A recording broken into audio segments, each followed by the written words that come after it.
I'll be going through the answers quickly, so make sure your course book is open and in front of you. And please stop and rewind the video as you need to.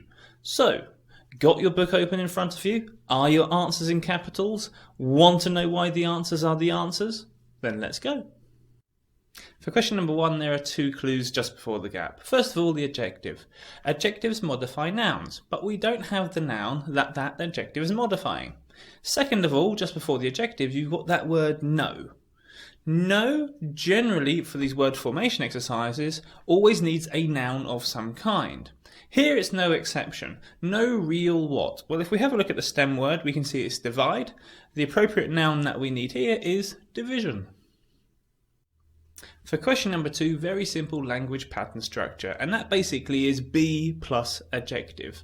Here we've got the modal verb, which means that we've got the infinitive form of be, but the rule still stays the same. And even if we have a look at the language, it's clear that we need an adjective of some kind. It says here, appearances can be what?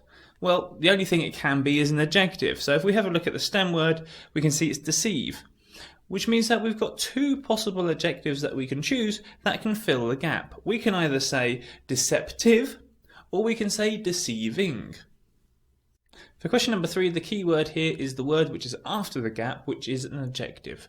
Straight away you should be thinking, what modifies adjectives? And of course, adverbs do. But not only do we have to identify the type of word, we have to have a look at the context to make sure we get the correct adverb. Because if we just use the positive adverb, which is formally, it doesn't fit the context. So what we need to do here is use the negative form of the adverb, which is informally. For question number 4, the key word is the word before the gap, and that is Daniels. In other words, it's Daniel and a possessive structure, which means that something belongs to Daniel, which means that it's going to be a noun of some kind. And that's exactly what we need for this gap. But we also have to pay attention to the context, because if we say Daniel's employee, singular, well, that doesn't fit the context. Clearly we're talking about more than one person. So this is Daniel's employees.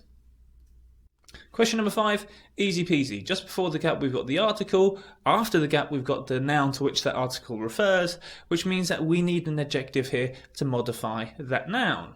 So if we have a look at the stem word, we can see that it's add, which means that we've got 2 possible options in terms of adjectives. So we can either say added, or we can say additional. Both absolutely fine. Question number 6, the word before the gap is more. More is used when we're talking about comparatives. I'm sure if you remember, you've got adjective, comparative, superlative. Here we're talking about a comparative form of some kind. Given that we're talking about and given that this word that we have to choose has to modify a noun, in other words, staff, this means it has to be an adjective. So what is the adjective of the stem word? Well, the stem word is product. The adjective is productive. Question number 7. What have we got before the gap? It's an article. Do we have the noun to which that article refers? No, of course we don't. So what is the noun that we need? The noun is recruitment.